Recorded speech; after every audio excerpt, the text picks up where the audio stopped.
কাউকে ডাক দেন নাই। ওই নবীজি 12 রবিউল আউয়ালে এই তারিখে ধুলির ধরায় তাশরীফ এনেছেন।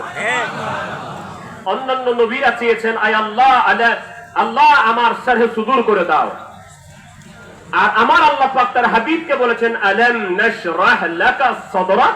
হাবিব, আপনাকে চাইতে হয় নাই, হাবিব আপনাকে কামনা করতে হয় নাই, আমি আপনাকে না চাওয়াতে আমি আল্লাহ পাক আপনার সিনাকে প্রশস্ত করে দিয়েছি, আমি আল্লাহ পাক আপনার সরহু সুদূর করে দিয়েছি। সুবহানাল্লাহ। কিয়ামতের ময়দানে যেদিন সবাই বলবে নফসি, সব নবীরা বলবে নফসি নফসি, ওই নবী বলবে উম্মত চিন্তা করো না, ওই দিন আমি আল্লাহর হামদের পতাকা নিয়ে তোমাদের সামনে দাঁড়াবো, আমি বলবো উম্মতি উম্মতি। সবাই যেদিন তোমাদেরকে তাড়িয়ে দিবে, সবাই বলবে লাস্তু লাহা লাস্তু লাহা, রাসূল বলবেন সেদিন আমি বলবো আনা লাহা। সবাই যেদিন তোমাদেরকে তুলে তাড়িয়ে দিবে, আমি বলবো শাফাআতের কান্ডারি আমি নবী। ওই নবীজির আজকে ঈদে মিলাদুন নবী। আমার ভাইয়া, মক্কার জমিন যখন ছিল ঝঞ্ঝা বিক্ষুব্ধ, আইয়ামে জাহেলিয়াত ছিল, মারামারি কাটাকাটি হানাহানি খোলাখুলি নারী নির্যাতন ধর্ষণ রাহাজানি এমন কোন উপকর্ম ছিল না। ওই সময় আমার নবী রাহমাতুল লিল আলামিন জগতে এসে রাসূল পাক সাল্লাল্লাহু আলাইহি ওয়াসাল্লাম ঘোষণা দিয়ে দিলেন খায়রুল করনি কুরুনি, আমি যেই যুগ অবস্থান করেছি এটা হলো সর্বযুগের সর্বশ্রেষ্ঠ সোনালী যুগ। যেই নবী আসার পরে আইয়ামে জাহেলিয়াত থেকে সোনালী যুগ হয়ে গেল, ওই নবী রাহমাতুল লিল আলামিন এই দিনে জগতে এসেছেন। মদিনাতুল মুনাওয়ারায় অসুখ বিসুখ মারামারি কাটাকাটি হানাহানি যুদ্ধ লেগেছিল, মহামারী লেগেছিল। যেই নবীজি ওখানে কদম রাখার পরে ওই ইয়াসরিব হয়ে গেল সোনার মদিনা। ওই রাসূল এই দিনে জগতে জন্মগ্রহণ করেছেন। হযরত আদম আলাইহিস সালাম আল্লাহর দরবারে যখন একটি গন্ধম ফল খাবার সেই ঘটনার পরে আল্লাহর দরবারে কান্নাকাটি করছিলেন, আল্লাহ পাক মাফ করেন নাই। যার খাতিরে আল্লাহ পাক মাফ করেছিলেন তিনি হলেন আমার দয়াল নবীজি। ওই নবী এই তারিখে ধুলির ধরায় জন্মগ্রহণ করেছেন। হযরত মূসা আলাইহিস সালাম যখন বাহরে কালজুম পার হচ্ছিলেন, ফেরাউনের কবল থেকে যখন আল্লাহ পাক তাকে মুক্ত করবেন, যেই নবীর খাতিরে মূসা কালিমুল্লাহ উদ্ধার পেয়েছে, ওই নবী আমার নবী, ওই নবী এই তারিখে জন্মগ্রহণ করেছেন। হযরত ইব্রাহিম আলাইহিস সালাম ওই নমরুদের অগ্নিকুণ্ড থেকে যার খাতিরে নাজাত পেয়েছেন, ওই নবীজি এই তারিখে জন্মগ্রহণ করেছেন। হযরত নূহ আলাইহিস সালাম প্লাবনের হাত থেকে রক্ষা পেয়েছিলেন যার খাতিরে, ওই নবীজি এই তারিখে জন্মগ্রহণ করেছিলেন।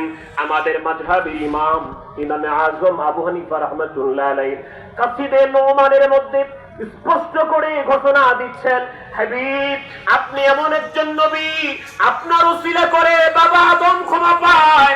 হাবিব আপনি একজন নবী, ইব্রাহিম নবী আপনার উসিলা করে আগুন থেকে রক্ষা পায়।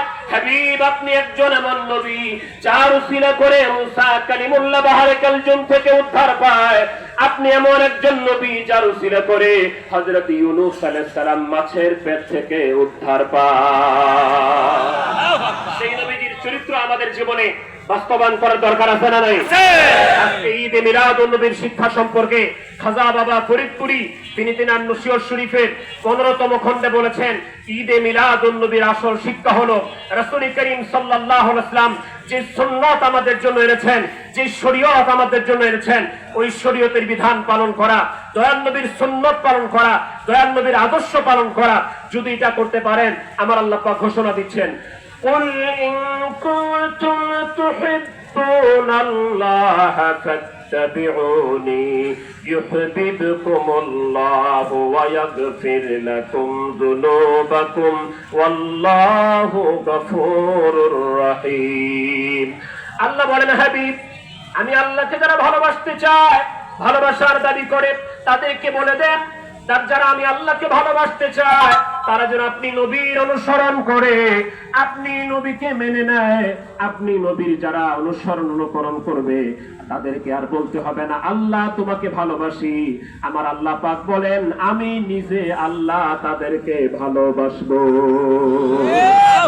শুধু ভালোবাসবো না, আল্লাহ পাক বলছেন আমি তাদের জীবনের সব গুনাহগুলোকে মাফ করে দিব। তো নবীর অনুসরণের জন্য সবচেয়ে সবচাইতে গুরুত্বপূর্ণ যে জিনিসটা, ওইটা হলো নবীর উপর ঈমান আনার পরে তাকে সবচাইতে বেশি ভালোবাসা। দরকার আছে না নাই? দয়াল নবী ঘোষণা দিয়েছেন, বুখারী হাদিস, লা ইউমিনু আহাদুকুম হাত্তা আকুনা হাব্বা ইলাইহি মিন ওয়ালিদিহি ওয়া ওয়ালাদিহি ওয়ান নাসি আজমাইন। হে আমার উম্মতরা শোনো, তোমরা ততক্ষণ পর্যন্ত মুমিন হতে পারবা না যতক্ষণ বাবা মা সন্তানাদি সবার চাইতে আমি রাসূলকে বেশি ভালোবাসতে না পারবা, ততক্ষণ মুমিন হতে পারবা না। খাজা বাবা ফরিদপুরি বলেন, বাবা দয়াল নবীর মহব্বতই হলো প্রকৃত ঈমান। দয়াল নবীর মহব্বত যার অন্তরে যতটুকু, তার ঈমান ততটুকু।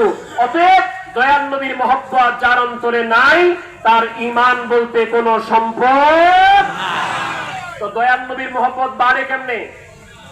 সুন্নতের অনুসরণ, নবীর উপরে দুরুদ সালাম, এটারই নাম হলো মিলাদ ও কিয়াম। মিলাদ কিয়ামের মধ্যে কি করি? নবীর উপরে দুরুদ পড়ি, নবীকে সালাম দেই। আপনি বিশ্বাস করেন এবং যাচাই করেন, যারা নবীর উপরে দুরুদ ও সালাম করে না, মিলাদ ও কিয়াম করে না, দুরূদ শরীফ পড়ার সময় তার মানসিকতা আর আমার জাকের ভাই বোনদের মানসিকতা আসমান আর জমির পার্থক্য। তরিকতের বাইরে যারা নবীর শানে দুরুদ ও সালাম মিলাদ ও কিয়াম করে না, আর যারা তরিকতের ভিতরে আমার জাকের ভাইরা যখন নবীর শানে দুরুদ ও সালাম পড়ে, তাদের চোখ